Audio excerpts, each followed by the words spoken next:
तो ये दयाल निताई चैतन्य नाम से भजन है, जिसमें जो भजन लिखने वाले आचार्य हैं वो कह रहे हैं कि भैया आप दयाल निताई चैतन्य भगवान श्री चैतन्य महाप्रभु का और नित्यानंद प्रभु का नाम लेकर आप नाचिए। वो अपने मन को बता रहे हैं कि हे मन, कृपया आप नाचो दयाल निताई चैतन्य का नाम लेकर।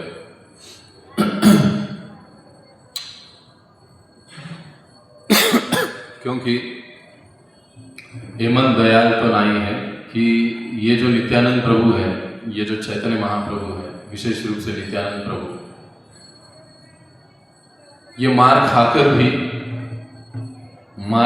भी भगवान के प्रेम को या कृष्ण नाम को सभी को दे रहे हैं। तो इनका नाम लेने से हमारे सारे अपराध पाप दूर चले जाते हैं और भगवान कृष्ण का प्रेम हमें प्राप्त होता है। कृष्ण प्रेम प्राप्त करने के लिए हमको अपराधों से मुक्त होना पड़ेगा। तो अगले लाइन में वो कहते हैं कि अपराध करने का मेरा विचार तो नहीं है, लेकिन फिर भी कई बार ऐसे हो जाता है कि गलती से जाने में अनजाने में अपराध हो जाते हैं। तो लेकिन कृष्ण के नाम में हमको रुचि चाहिए, तो अपराध से हमको बचना है तो हमको श्री दयाल निताई चैतन्य का, विशेष रूप से नित्यानंद प्रभु का नाम लेना चाहिए। अगर हमको हर रोज जो हम लोग नाम जप करते हैं, नाम जप करने में अगर हमको रुचि चाहिए, रुचि नहीं होगा, इच्छा नहीं होगा तो नाम जप होगा नहीं, रोज का साधना होगा नहीं। वो अगर इच्छा, वो रुचि हमको चाहिए तो फिर हमको नित्यानंद प्रभु से प्रार्थना करनी पड़ेगी, उनका नाम हमको लेना पड़ेगा, उनसे हमको याचना करनी पड़ेगी, तब हमको भगवान कृष्ण के नाम में रुचि उत्पन्न होगी। और क्यों कृष्ण के नाम में रुचि उत्पन्न करनी है? क्योंकि अंत में वो कहते हैं कि कृष्ण नाम के बिना जीवन जो है वो झूठा है, नश्वर है। बगैर कृष्ण नाम के जीवन कुछ है ही नहीं। इसके लिए कृष्ण नाम यदि हमको लेना है तो हमको चैतन्य महाप्रभु और नित्यानंद प्रभु का नाम लेते रहना चाहिए। तो बोलो श्री दयाल निताय चैतन्य भगवान की जय। दयाल निताय चैतन्य बोले अमर मान, दयाल निताय चैतन्य बोले, दयाल निताय चैतन्य बोले अमर मान, दयाल निताय चैतन्य बोले, ओ नाचे अमर मान, नाचे अमर मान, नाचे अमर मान, नाचे अमर, ओ नाचे अमर मान, नाचे अमर मान,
मिछे है,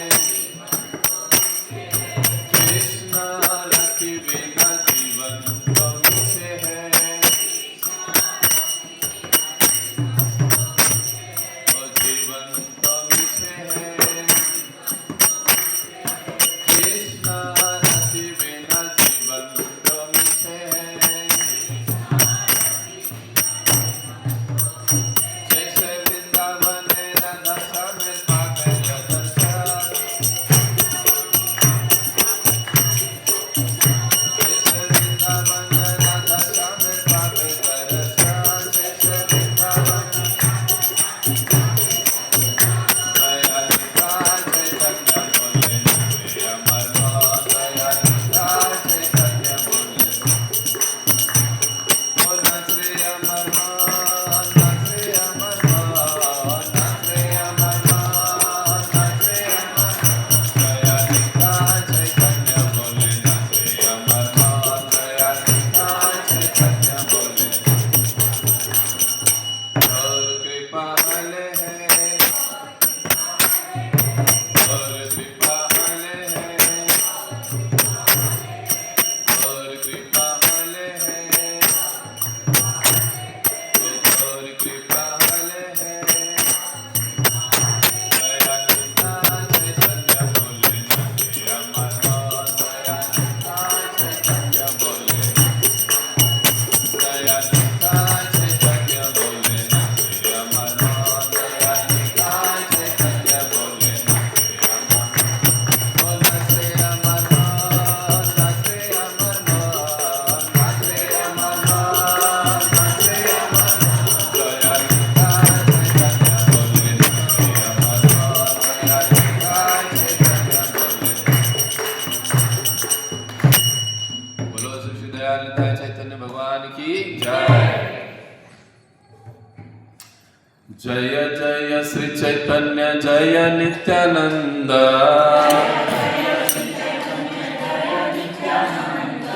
जय द्वैत चंद्र जय गौर भक्त वृंद,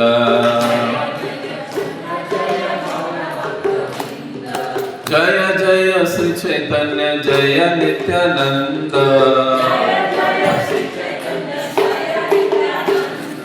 जय द्वैत चंद्र जय गौर भक्त वृंद,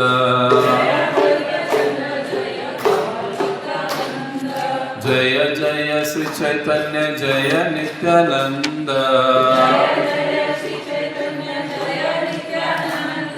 जय द्वैत चंद्र जय गौर भक्त वृंद।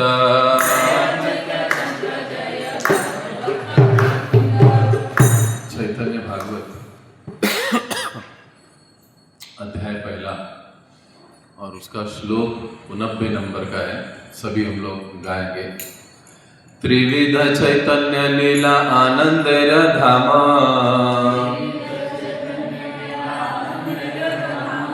आदि खंड मध्य खंड शेष खंड नाम,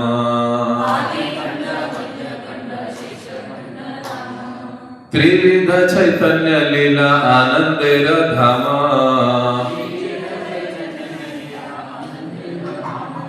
आदि खंड मध्य खंड शेष खंड नाम, त्रिविध चैतन्य लीला आनंदेर धामा,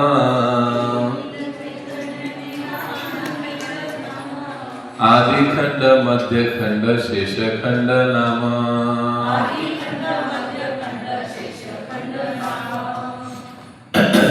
त्रिविध तीन प्रकार के चैतन्य लीला, तीन प्रकार की चैतन्य लीला आनंदेर धाम, आनंद का भंडार है श्री चैतन्य महाप्रभु की तीन प्रकार की अलग अलग लीला है। वो कौन सी लीला है? आदि खंड, मध्य खंड और शेष खंड। आदि खंड में श्री चैतन्य महाप्रभु की बाल लीला है। श्री चैतन्य महाप्रभु के प्राकट्य के कारण और उनके प्राकट्य के पहले नवद्वीप धाम कैसे था उसका वर्णन आदि खंड में आता है, और कैसे अद्वैत आचार्य जी ने प्रार्थना करके भगवान श्री कृष्ण को श्री चैतन्य महाप्रभु के रूप में प्रकट कराया, इसका वर्णन आता है आदि खंड। मध्य खंड यानी श्री चैतन्य महाप्रभु की सारी हरिनाम और प्रचार लीला है कि उनका दीक्षा हुआ, दीक्षा के बाद उनका नाम श्री चैतन्य निमाई पंडित से श्री कृष्ण चैतन्य हुआ, और कैसे अलग अलग स्थानों पर श्री चैतन्य महाप्रभु ने हरिनाम का प्रचार किया, उसका सारा वर्णन। और विशेष रूप से श्रीवास आंगन में जो श्री चैतन्य महाप्रभु की विशेष लीलाएं हुई, उनका वर्णन मध्य खंड में आता है। और जो शेष खंड है, यानी श्री चैतन्य महाप्रभु ने जगन्नाथपुरी में जो अंतिम 18 साल बिताए, उनका सारा वर्णन शेष खंड में आता है। तो वृंदावन दास ठाकुर कह रहे हैं कि ये चैतन्य महाप्रभु की लीला है, आनंद का धाम है। चैतन्य मंगल में एक स्थान पर कहा जाता है कि जो व्यक्ति, जो साधक नियमित रूप से श्री चैतन्य लीला को सुनता है, स्मरण करता है, पढ़ता है, उसके जीवन में सब कुछ मंगल ही होता है, कभी अमंगल नहीं होता। ये चैतन्य महाप्रभु की विशेषता है। एक बार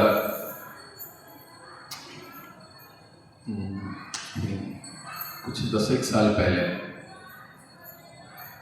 प्रभु मुझे लोकनाथ स्वामी महाराज जी का गौर कथा, भागवत कथा के अंतर्गत ही गोलीबार मैदान में हुआ था। गोलीबार मैदान में बड़ा आयोजन था, और महाराज ने कहा कि इस बार भागवत कथा नहीं, इस बार गौर कथा लेंगे। तो हम लोगों को प्रश्न पड़ गया कि भाई महाराष्ट्र में चैतन्य महाप्रभु या गौर कथा किसको समझेगा, लोगों को क्या लगेगा। तो भागवत कथा ठीक है, अभी हमारी आखिर वो बुद्धि उतनी है ना। तो लोग मतलब जो भी मैनेजमेंट वाले जो कमेटी के सदस्य थे, हम लोग सभी महाराज जी से चर्चा करने लगे। महाराज जी को कहा कि भाई महाराज जी, आपने इस साल गौर कथा का विषय दिया है, लेकिन पूना में गौर कथा या महाराष्ट्र मराठी लोगों को गौर कथा क्या समझेगा, क्या पता चलेगा, चैतन्य महाप्रभु किसको पता है। और अगर हम लोग हेडिंग ऐसा देंगे गौर लीला चैतन्य लीला, तो सुनने के लिए कौन आएगा, किसी को कुछ समझ में ही नहीं आएगा। हम अपना दिमाग लगा लेते हैं। महाराज जी ने कहा तो किसी को पता नहीं, इसके लिए तो हमको भक्त कथा करनी है, पहली चीज। और दूसरी चीज महाराज बोले कि जहाँ पर गौर कथा होती है वहाँ पर सारी चीजें मंगल ही हो जाती है, आप चिंता मत करो, तुम्ही तयारी करा। महाराज मराठीतच बोलतात जनरली, तुम्ही तयारी करा। आम्ही तयारीला लागलो, तयारी की हमने, सारी तैयारी पूरी हो गई। और आश्चर्य, अभी 3 साल हड़पसर में कथा हो रही है, लेकिन जितने लोग गणेश कला में कथा होती थी तब वहां पर नहीं होते, आए जम गए, उतने लोग गौर लीला सुनने के लिए वहां पर आए। तो आखिर में महाराज जी ने जाते समय फिर 8वें दिन कहा, हाँ समाधान झालं का, चैतन्य महाप्रभू जिथे आहेत तिथे यशस्विता आहे, यत्र योगेश्वर कृष्ण, तेच इथं पण लागू होतं, संशय काढून टाका। तो जहाँ पर भी चैतन्य महाप्रभु की कथाओं को, लीलाओं को जब भी हम सुनते हैं, विशेष रूप से हम ब्रह्म मध्व गौड़ीय संप्रदाय से दीक्षित है या दीक्षा लेना चाहते हैं, हमारे लिए चैतन्य लीला का या गौर लीला का एक विशेष अलग महत्व है। ऐसे कहा जाता है कि ये PhD का सब्जेक्ट है। तो भागवतम ये क्या कहते हैं, बैचलर है, भगवत गीता 12वीं कक्षा का है, और ये जो चैतन्य महाप्रभु की लीलाएं हैं या चैतन्य भागवत, चैतन्य चरितामृत, ये तो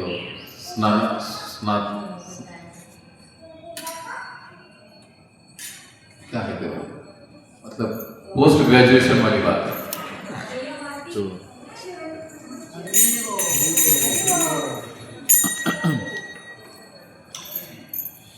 तो हमने ये शिव धनुष्य उठाया तो है। अब जैसे जैसे महीने में मुझे समय मिलेगा वैसे वैसे हम इसको पूरा, तीनों आदि खंड मध्य खंड पूरा हम लोग पूरा करने की कोशिश करेंगे।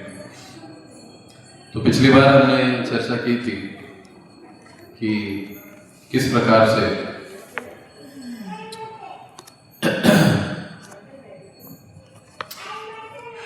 हमारे संप्रदाय के जो मुख्य 9 आचार्य थे उनकी पहचान कहिए या उनका महात्म्य कहिए, पिछली बार हमने सुना और उससे हम ये समझते हैं कि जिस संप्रदाय से हम लोग ज्ञान ले रहे हैं या जिस संप्रदाय में हम जुड़े हैं वो कोई साधारण संप्रदाय नहीं है। मध्य मूल परमानंदपुरी महावीर अष्टदि के अष्टमूले वृक्ष के स्थिर। जो परमानंदपुरी है ये हमारे संप्रदाय के महावीर बने जाते हैं, मध्य मूल। और 8 दिशाओं में इन्होंने हमारे संप्रदाय को स्थित कर दिया, ये कहा जाता है। स्कंधेर ऊपरे बहुशाखा उपजिल, और फिर इस स्कंदों पर बहुत सारी शाखाएं उत्पन्न हुई। ऊपरी ऊपरी शाखा असंख्य हुई, कई सारी शाखाएं इसकी हुई। इसलिए हम लोग देखते हैं तो इस्कॉन के 190 में से लगभग 160 देशों में आज हमारे मंदिर, हमारे अलग अलग सेंटर्स हैं। वहाँ पर भगवान श्री कृष्ण का नाम प्रचार, गीता का प्रचार प्रसार चलता है। तो ये सारा जो है ना, ये हम जो पढ़ रहे हैं ना अभी बांग्ला भाषा में, ये 500 साल पहले का अनाउंसमेंट हो चुका है और वो आज हम लोग सच्चाई में देख रहे हैं उसे। तो उन्होंने कहा है कि इस प्रकार से इतनी शाखाएं होंगी, इतना विस्तार होगा इसका कि जैसे चैतन्य महाप्रभु कहते हैं पृथ्वी के आछे यद नगरादि का, कि पृथ्वी पर जितने भी नगर हैं, ग्राम हैं, उन सभी स्थानों पर भगवान के नाम का प्रचार होगा। तो श्री चैतन्य महाप्रभु हमारे संप्रदाय के प्राण है ऐसे कई, और इनका जो प्राकट्य दिन है हम वैष्णव के लिए, विशेष रूप से गौड़ीय वैष्णव के लिए बहुत महत्वपूर्ण माना जाता है। अभी 1 तारीख को नित्यानंद त्रयोदशी आएगा, उसके कुछ ही समय में चैतन्य महाप्रभु का आविर्भाव दिवस आएगा। तो फाल्गुन पूर्णिमा के दिन 1496 में श्री चैतन्य महाप्रभु प्रकट हुए। और जो पश्चिम बंगाल आज हम देखते हैं उसके नवद्वीप शहर में उनके प्रकट होने के पीछे कई कारण हैं। कुछ कारण गुह्य कारण बताए जाते हैं, कुछ कारण बाह्य कारण बताए जाते हैं। और जिस दिन चैतन्य महाप्रभु प्रकट हुए उस दिन चंद्र ग्रहण था, और ग्रहण के दिन हम जानते हैं कि सनातन धर्मावलंबियों में ये प्रथा है कि पवित्र नदी में स्नान करते हैं। चंद्र ग्रहण के समय में वो पवित्र नदी में रुककर मंत्र जाप करते हैं, कोई गायत्री करता है, कोई मंत्र जाप करता है, जो भी है। तो उस समय जब चैतन्य महाप्रभु प्रकट हुए, चंद्र ग्रहण था और सभी लोग गंगा के तट पर पूजा अर्चना करने में व्यस्त थे और सभी जगह से भगवान श्री नारायण का नाम गूंज रहा था। हरि हरि हरि हरि, सभी जगह से हरि हरि नाम उच्चारण सुनाई दे रहा था। ऐसे नाम उच्चारण के समय श्री चैतन्य महाप्रभु प्रकट हुए। तो उस समय जो कई सारे वैष्णव थे वो समझ गए कि ऐसे समय पर कोई बालक जब प्रकट हुआ है तो ये कोई विशेष ही होना चाहिए।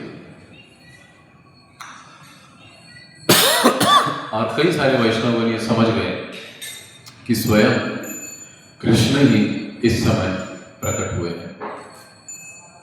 तो एक जो विशेष प्रश्न है, बोलो श्री राधा कृष्ण चंद्र भगवान की जय, श्री श्री सीताराम लक्ष्मण भक्त हनुमान की जय, कि क्यों भगवान श्री कृष्ण ने इस रूप को लिया, क्यों भगवान श्री कृष्ण ने इस रूप को लिया। चैतन्य महाप्रभु भगवान कृष्ण के अवतार नहीं है, वो स्वयं अवतारी है, ये हमको समझना चाहिए। अवतार अलग बात है, अवतार है स्वयं भगवान श्री कृष्ण चैतन्य, राधा कृष्ण नहीं आएंगे कि भगवान श्री कृष्ण चैतन्य महाप्रभु ये राधा कृष्ण ही है, दूसरे कोई नहीं है, लेकिन वो अलग रूप में प्रकट हुए। तो क्यों भगवान ने इस प्रकार का रूप धर लिया, इसका वर्णन चैतन्य भागवत में, चैतन्य चरितामृत में, चैतन्य मंगल में से कई ग्रंथों में हमको प्राप्त होता है कि चैतन्य महाप्रभु के रूप में भगवान क्यों आए। तो उसको समझने के लिए कुछ चैतन्य महाप्रभु के प्राकट्य के कुछ बाहरी कारण है, कुछ अंतरंग कारण है, कुछ गुह्य कारण है। आज हम लोग देखते हैं कि दुनिया में अधिकांश लोग इंद्रिय भोगों में, इंद्रिय तृप्ति में व्यस्त रहते, मग्न। सत्संग के लिए, अपने आत्मिक उद्धार के लिए अगर किसी को कहा जाए, पूछा जाए, बोला जाए तो लोग कहते हैं हमारे पास समय नहीं है। ये परिस्थिति है और इसको हम अनुभव भी कर रहे हैं। अब भक्त भी कभी कभी इस परिस्थिति से छूटते नहीं है। तो बाहर की दुनिया में हम लोग नॉर्मली ये चीजें देखते हैं और ये प्रवृत्ति 500 साल पहले भी थी, ऐसे नहीं कि आज की बात है, 500 साल पहले भी ये प्रवृत्ति थी। लेकिन जितनी तीव्र आज है उतनी तीव्र उस समय नहीं थी। उस समय लोग काफी हद तक सात्विक थे, भगवान को मानने वाले थे, कृष्ण नारायण को समझने वाले, जानने वालों से थे। आजकल वैसे हमको दिखाई नहीं देता, लेकिन फिर भी कुछ ऐसे ही कम अधिक मात्रा में परिस्थिति उस समय नवद्वीप में भी थी, जब चैतन्य महाप्रभु प्रकट होने से पहले की बात कि वहां पर भक्ति का कोई नामो निशान नहीं था। ऐसी अवस्था थी, सब लोग अलग अलग देवी देवताओं की पूजा में मग्न रहते थे। वैसे नवद्वीप शहर, अगर हम लोग हिस्ट्री देखेंगे, इतिहास, तो काफी प्रसिद्ध शहर है ये। किसके लिए? जैसे पहले हमारा वाराणसी हुआ करता था पठन पाठन के लिए, यज्ञ याजन प्रशिक्षण के लिए, वैसे नवद्वीप शहर भी उस समय काफी जाना माना था। बड़े बड़े प्रकांड विद्वान ब्राह्मण वहाँ पर पढ़ाई के लिए आते थे, उनका विद्यालय, विश्वविद्यालय बड़े बड़े वहाँ पर होते थे उस समय। लेकिन भगवान नारायण या कृष्ण के बारे में कोई नहीं बोलता। सभी लोग दुर्गा के प्राय भक्त थे, अलग अलग देवी देवताओं का साधन भजन या उपासना किया करते थे। मांसाहार करना, खाना पीना, ये सारी चीजें चलती थी। बहुत बड़े बड़े विशाल पैमाने में शादी विवाह करेंगे, खर्चा करेंगे, प्रोग्राम बड़े बड़े करेंगे, लेकिन भगवान के लिए कुछ नहीं करेंगे, भगवान के लिए कोई सेवा नहीं करेंगे। शास्त्रों के बारे में चर्चाएं होती थी, लेकिन शास्त्रों का जो निष्कर्ष है, कृष्ण भक्ति या कृष्ण प्रेम या कृष्ण की शरणागति या नारायण की शरणागति, उसके ऊपर कोई बात ही नहीं करता। तो बड़ा ही कम अधिक मात्रा में ये नास्तिक तरीके का वातावरण उस समय नवद्वीप में था, मायापुर में था, श्री चैतन्य महाप्रभु प्रकट होने से पहले। अगर कोई वैष्णव कभी गलती से भगवान नारायण के बारे में बताने लग जाते, बोलने लग जाते, तो लोग उनका विरोध कर देते। अरे चुप बैठो, तुमको क्या समझता है? हम देखो हमारे कितना बढ़िया हम लोग पूजा अर्चना करते हैं और हम लोग कितने समृद्ध हैं। तुम लोग नारायण के भक्त हो, तुम्हारे पास क्या है? हम लोग देखो तो हम लोग बहुत बढ़िया है। ऐसे वाद विवाद चलता था और अलग अलग तरीके से लोग अपनी अपनी बातों को सही मानते थे, तर्क के माध्यम से। यानी शास्त्र थे, पंडित थे, विद्वान थे, लेकिन भक्ति नहीं थी वहां पर। भक्ति के बारे में न कोई जानता था, न कोई सुनना चाहता था। अगर सुन भी लिया किसी ने तो इस कान से सुनते थे, इस कान से छोड़ देते। और प्रायः वैष्णव की कोई कीमत ही नहीं थी उस समय, ऐसी हालत नवद्वीप में थी। और अगर गलती से कोई कृष्ण भक्त या वैष्णव मिल जाए तो उसको कहते थे हाँ ये बहुत बड़ा पुण्यात्मा है, और उसको उतना ही झाड़ पर चढ़ा के छोड़ देते थे, लेकिन खुद पुण्यात्मा कभी नहीं बनते थे। बोलते ये बड़ा पुण्यात्मा है, लेकिन खुद नहीं बनते थे। तो ऐसा वातावरण उस समय नवद्वीप में था, बड़ा ही विचित्र वातावरण था। पंडित और विद्वान लोगों की यह हालत थी, जनसाधारण की हालत तो इससे भी बेकार थी। जिसको जो लगता था यत मत तत पत, वो उस प्रकार से अलग अलग देवताओं की उपासना करता था, पूजन करता था, अलग अलग अपनी डिमांडें रखता था, और उसके अनुसार अलग अलग प्रकार के कर्म कांड करने में व्यस्त रहता था। और ये सब कुछ करते हुए लोग उस समय भी कहते थे कि अरे किसी की भी पूजा करो एक ही बात है, किसी को भी भजो एक ही बात है। और वो प्रसिद्ध श्लोक है, वहां पर लोग उदाहरण दे देते हैं। नवद्वीप की ये स्थिति थी, ये चैतन्य भागवत में और चैतन्य मंगल में, चैतन्य चरितामृत में इसका वर्णन आता है। जिस प्रकार से सारे पृथ्वी पर जितनी सारी नदियां हैं, अंततोगत्वा वो सारी नदियां कहाँ जाकर मिलती है? समुद्र को, सागर को जाकर मिलती है। ठीक उसी प्रकार से किसी भी देवता को प्रणाम करो, नमस्कार करो, पूजा करो, वो नारायण को ही जाकर मिलता है। और मैं क्या कहता हूँ, मुझे भेकराई नगर जाना है तो मैं वागुली की बस में बैठ जाता हूँ तो मैं भेकराई नगर पहुंच जाऊंगा। सही बात है कि नहीं? ऐसे नहीं हो सकता है। इसको गीता में भगवान क्या कहते हैं? पितृ यान्ति पितृवता। जो पितृ लोगों की पूजा करेगा वो पितृलोक में जाएगा, जो देवताओं की पूजा करेगा वो देवलोक में जाएगा, जो भूतों की पूजा करेगा वो भूतलोक में जाएगा, और मध्याजिनोपिमा, और जो मेरी पूजा करेगा यानी जो कृष्ण की या नारायण की पूजा करेगा वो मेरे पास आएगा। यानी हर एक स्थान पर जाने के लिए रास्ते और विधियां अलग अलग बताई है भगवान ने। सब कुछ एक वाली बात नहीं बताई भगवान ने, लेकिन उस समय इसी चीज को मानकर सारे लोग चलते थे। तो ऐसा उस समय माहौल था। ये माहौल जब वैष्णव लोग देखते थे तो उनको बड़ा दुख होता था।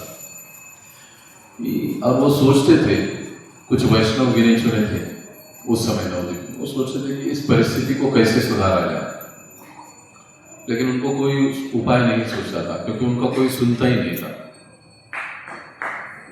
तो उस समय नवद्वीप में एक अद्वैत आचार्य नाम के एक भक्त थे, वैष्णव थे, बड़े महान वैष्णव थे। ये महाविष्णु के अवतार माने जाते हैं, और वे अपने प्रवचनों के लिए काफी प्रसिद्ध थे। वहां भागवत पर ऐसा बढ़िया प्रवचन करते हैं, जो भी कोई अगर उनका प्रवचन एक बार सुने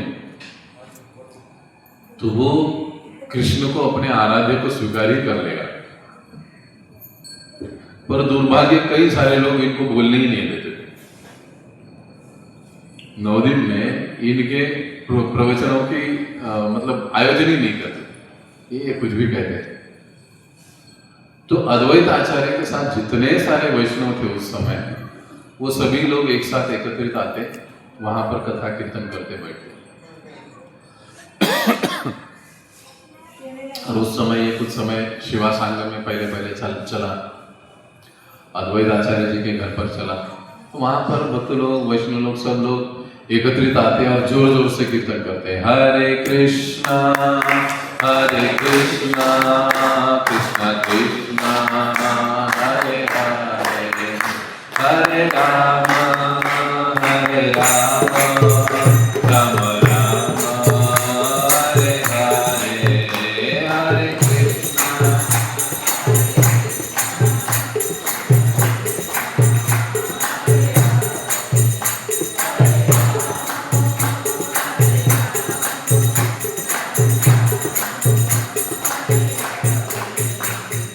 कई बार पूरी रात कीर्तन कीर्तन चलता था और सभी वैष्णव लोग, भक्त लोग एक साथ बैठकर उस कीर्तन का, कथा का आनंद लेते थे।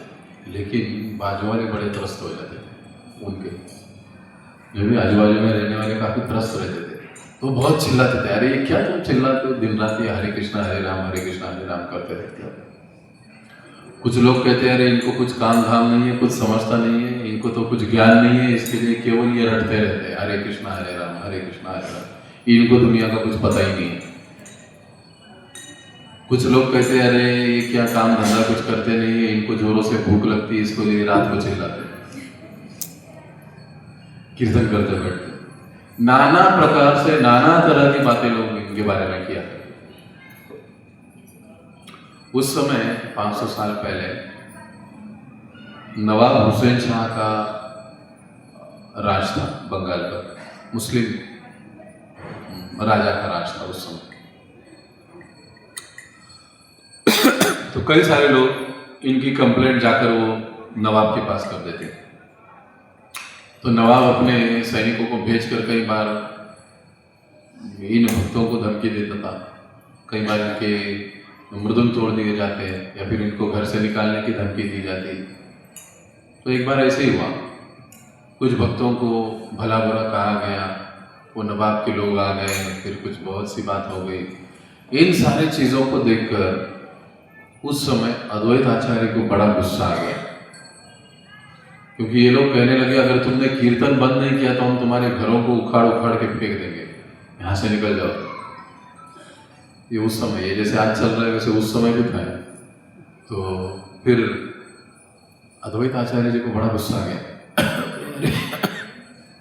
वैष्णव की कोई कीमत ही नहीं है और जनसाधारण लोग भी पागलों की तरह देखते रहते, कोई किसी को सपोर्ट ही नहीं करता है। ये हम लोगों के समाज का बड़ा दुर्भाग्य है। ये उस समय भी था। तो ये अद्वैत आचार्य सोचते कोई किसी को बोलता ही नहीं है और ये बेचारे भक्तों को इतना तकलीफ हो रही है।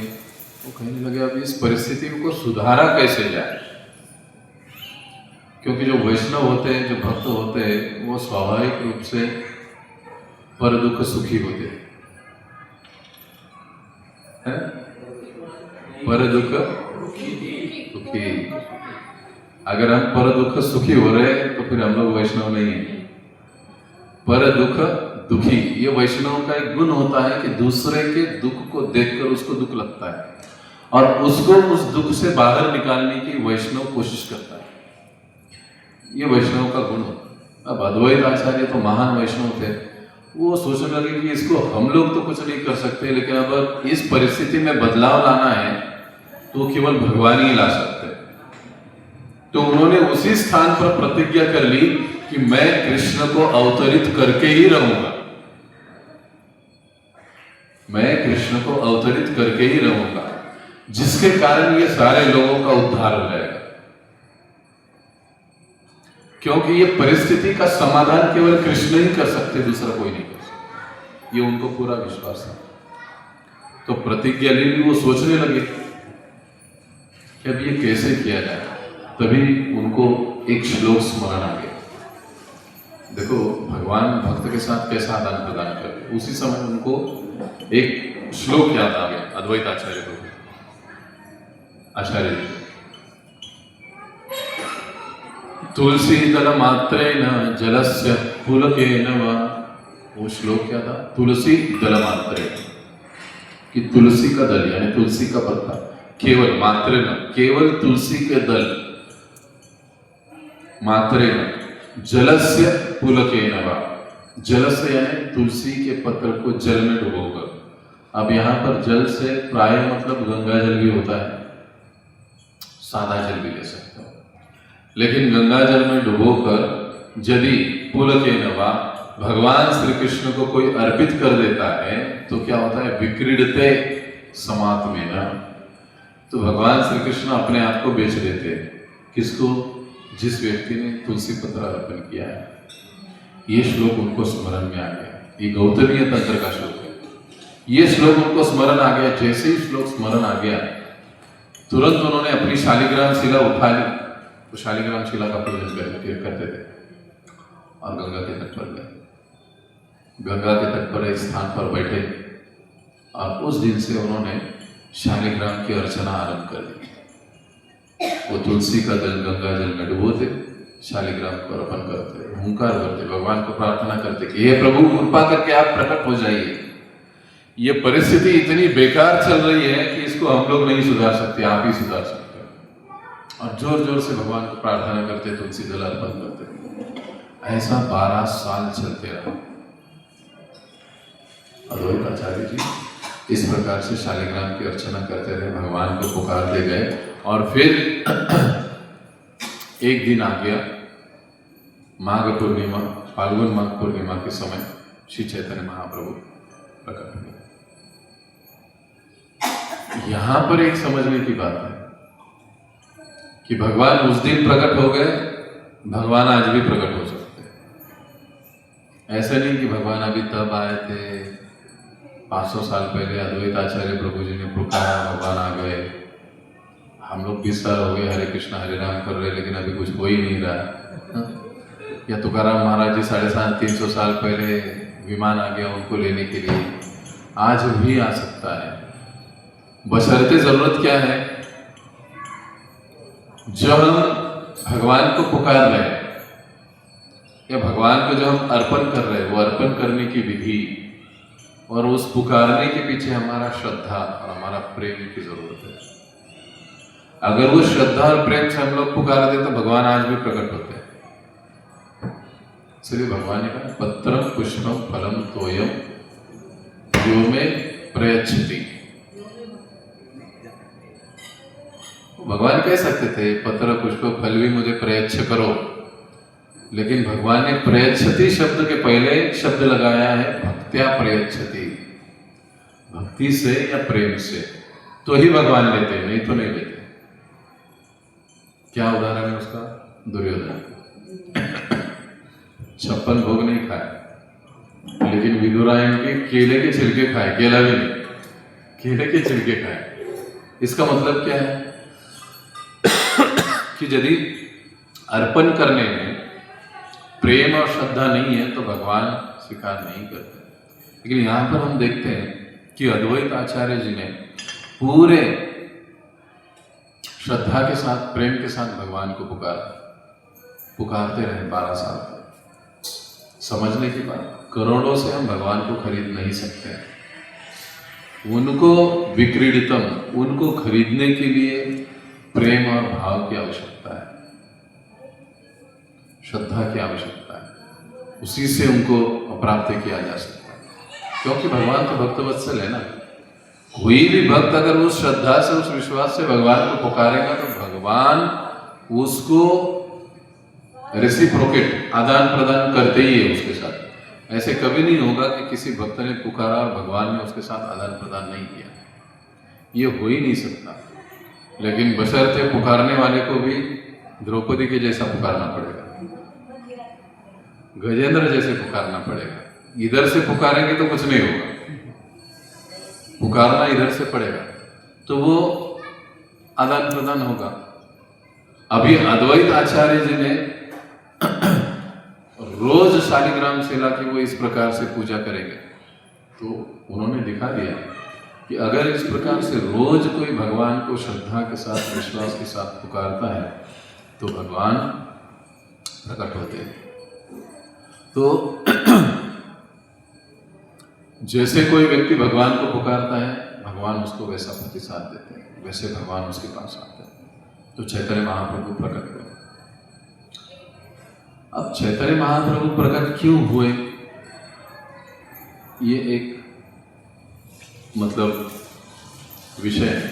जैसे हमने कहा कि कुछ बाहरी कारण है, कुछ अंदरी कारण, अंदरूनी कारण, गुह्य कारण। उनमें से कुछ कारण है कि सबसे पहले भगवान ये दिखाते हैं कि जहां पर भक्त की कृपा होती है वहीं पर भगवान की कृपा होती है। क्योंकि अद्वैत आचार्य प्रभु इस प्रकार के समाज का उद्धार चाहते थे, इसीलिए चैतन्य महाप्रभु प्रकट हुए। जिस स्थान पर भक्त की कृपा नहीं है उस स्थान पर भगवान कभी नहीं प्रकट होते। इसलिए जहां पर भक्त की कृपा जाती है वहीं पर भगवान की कृपा जाती है। अगर भक्त की कृपा नहीं तो भगवान की कृपा भी नहीं। ये उतना ही सच है। अद्वैत आचार्य जी की ये तीव्र इच्छा थी कि इस परिस्थिति को बदला जाए, तो भगवान ने उनके साथ आदान प्रदान किया, भगवान प्रकट हुए। दूसरी चीज, भगवान श्री कृष्ण चैतन्य महाप्रभु के रूप में प्रकट हुए भक्तों का दुख दूर करने के लिए। अब भक्तों को क्या दुख था? किसी को नौकरी नहीं थी, किसी को बहुत तकलीफ थी, किसी को पैसा नहीं था, किसी को घर नहीं था, किसी को बंगला नहीं था। भक्तों को दुख क्या था?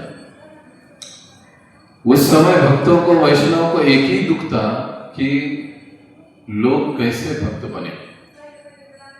ये जो नवद्वीप में जो ये सारा वातावरण है नास्तिकता का, ये कैसे बदला जाए और कैसे लोग वैष्णव बने, विष्णु के भक्त बने, कृष्ण के भक्त बने, ये उनका दुख था। और इस दुख को दूर करने के लिए भक्तों का भगवान आ गए, श्री चैतन्य महाप्रभु के रूप में प्रकट हुए। दूसरा, भक्ति सिखाने के लिए। गीता का 18वां अध्याय लगभग अंत कहां पर होता है? सर्वधर्मान परित्यज्य माम एकम शरणं व्रज अहम त्वां सर्व पापेभ्यो मोक्षयिष्यामि मा शुचि।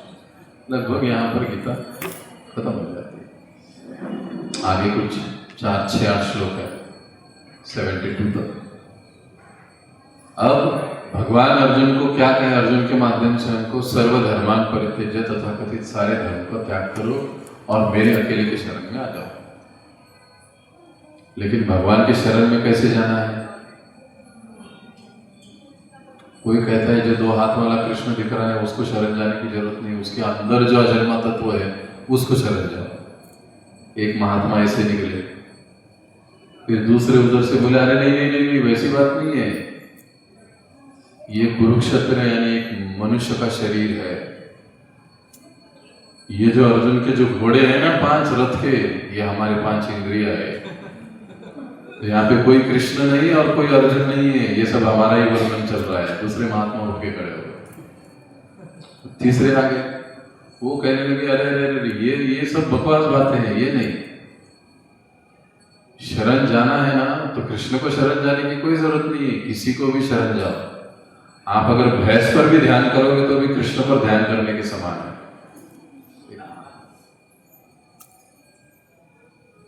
भगवान ने कह दिया शरण आना, मुझे शरण आना चाहिए। अगर आप मुझे शरण आओगे तो मैं तुम्हारे सारे पापों से, दुखों से मैं तुमको मुक्त कर दूंगा, ये भगवान ने कह दिया। लेकिन शरण कैसे ली जाए ये भगवान ने द्वापर युग में नहीं सिखाया। या किसकी शरण ली जाए? भगवान ने तो कहा मेरी शरण में आ जाओ, लेकिन लोगों ने उसको और कंफ्यूज कर दिया। तो भक्ति सिखाने के लिए, शरणागति सिखाने के लिए पुनः भगवान श्री कृष्ण श्री चैतन्य महाप्रभु के रूप में कलयुग में अवतरित हुए। तीसरी बात, गीता में भगवान कहे यदा यदा हि धर्मस्य ग्लानिर्भवति भारत, जहां जहां धर्म का ह्रास होता है। अब नवद्वीप में भी धर्म का ह्रास हो रहा था। भगवान कहते हैं यदा यदा के 2 मतलब है, जब जब और जहां जहां। यदा शब्द का एक मतलब होता है जब और एक मतलब होता है जहां। तो जब जब धर्म की हानि होती है तब भगवान आते हैं, जहां जहां धर्म की हानि होती है वहां पर भी भगवान आते हैं। तो ये स्थान ऐसे था कि जहां पर धर्म की हानि हो रही थी, वास्तविक धर्म का कोई पालन ही नहीं कर रहा था, तो अपने गीता में बताए इस वचन को सत्य करने के लिए भगवान श्री कृष्ण चैतन्य महाप्रभु के रूप में प्रकट हुए।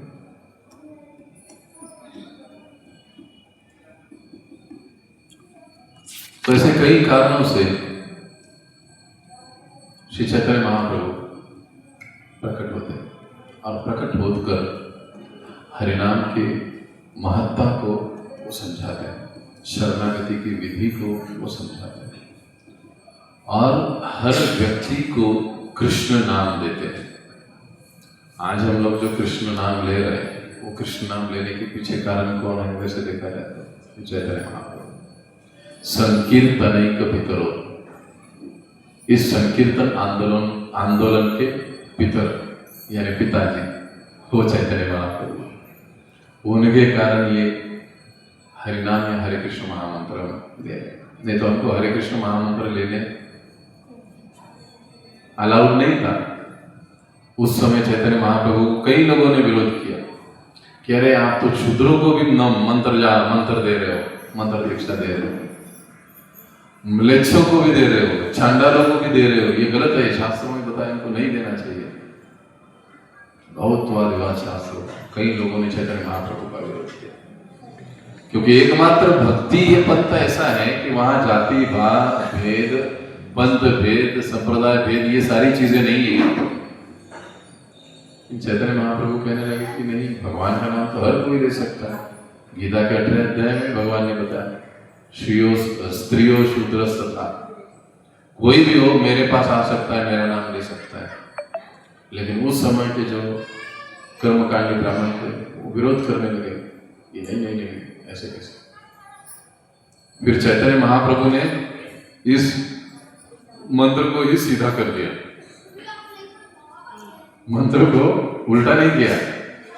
हम क्या कहते हैं, इस्कॉन वाले मंत्र उल्टा बोलते हैं लेकिन चैतन्य महाप्रभु ने इस हरे राम राम राम हरे हरे, हरे कृष्ण कृष्ण कृष्ण हरे हरे, ये वैदिक मंत्र है और वैदिक मंत्रों को उच्चारण करने का अधिकार कुछ को ही है, सभी को नहीं है।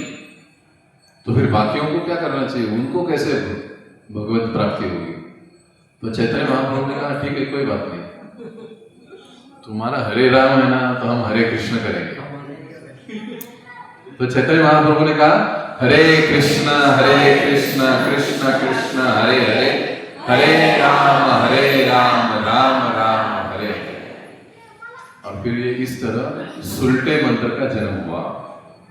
और फिर चैतन्य महाप्रभु आगे बताते हैं कि ये जो मंत्र है ये गोलोक में ऐसे ही चलता है। गोलोक में भगवान के धाम में ये मंत्र ऐसे ही चलता है, हरे कृष्ण। वहां पर हरे राम नहीं चलता है, हरे कृष्ण चलता है और फिर हरे राम होता है।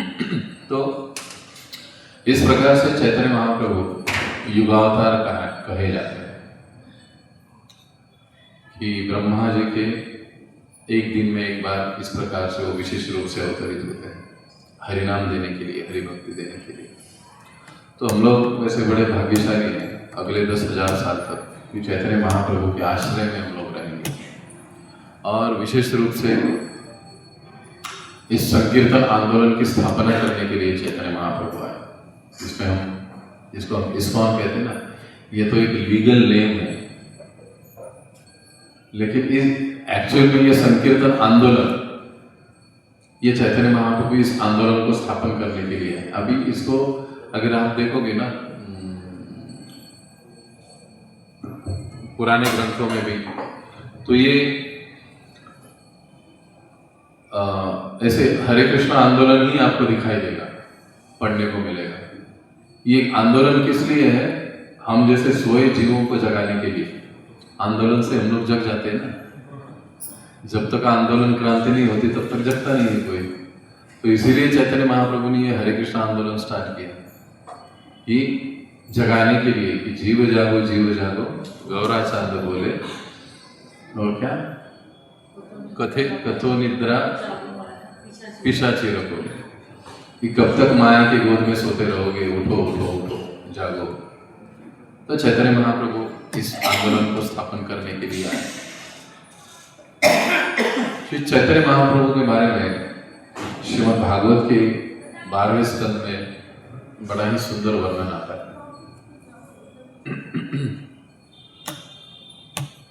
कृष्ण वर्णतिषा कृष्ण सांगोपांगास्त्र पार्षदम यज्ञ संकीर्तन प्राये यजंती ही सुमेधसः।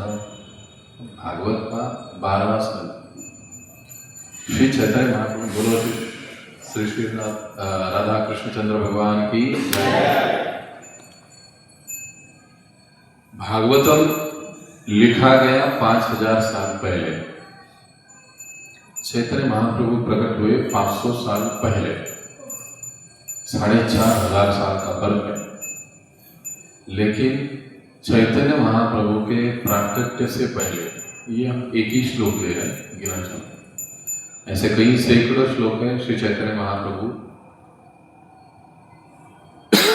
के अवतार के संबंध में, उसकी अधिकृतता दिखाते हैं।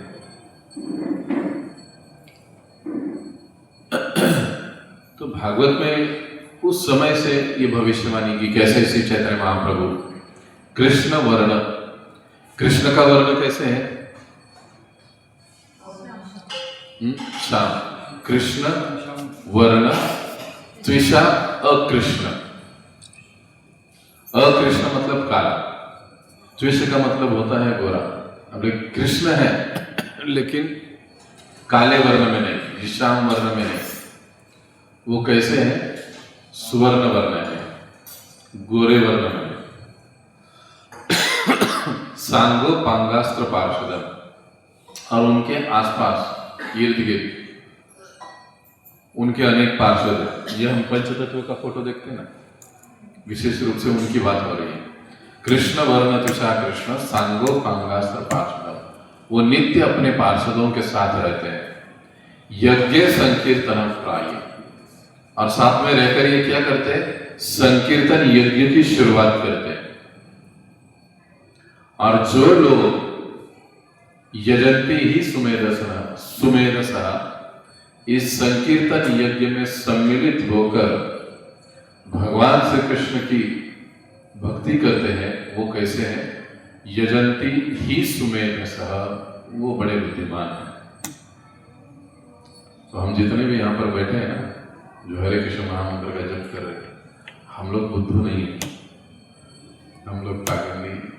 ये भागवतम कहता है यजंती ही सुमेधसः, जो इस प्रकार से प्रकट हुए अवतार को लक्ष्य मानकर, आराध्य मानकर उनके संकीर्तन आंदोलन में संलग्न हो जाता है, उनकी सेवा करता है, ऐसे व्यक्ति सुमेधस। मेधस मतलब बुद्धि, सु मतलब अच्छी। यजंती मतलब यजंती का मतलब है पूजन करता है, भजन करता है, आराधना करता है वगैरह, इस अर्थ से उसका उपयोग होता है। तो जो इस प्रकार से श्री चैतन्य महाप्रभु की आराधना करता है, पूजन करता है, वो बड़ा ही बुद्धिमान होता है। तो बोलो श्री कृष्ण चैतन्य महाप्रभु की जय, श्री नित्यानंद प्रभु की जय। तो अभी अगली बार जब भी होगा अगले महीने में, तो हम श्री चैतन्य महाप्रभु की बाल लीलाओं को आरंभ करेंगे। उनका प्राकट्य के साथ बाल लीला। तो यहाँ पर हम रुकेंगे, किसी कोई प्रश्न है तो आप पूछ सकते। जगत गुरु श्रील प्रभुपाद की जय, श्री चैतन्य भागवत की जय।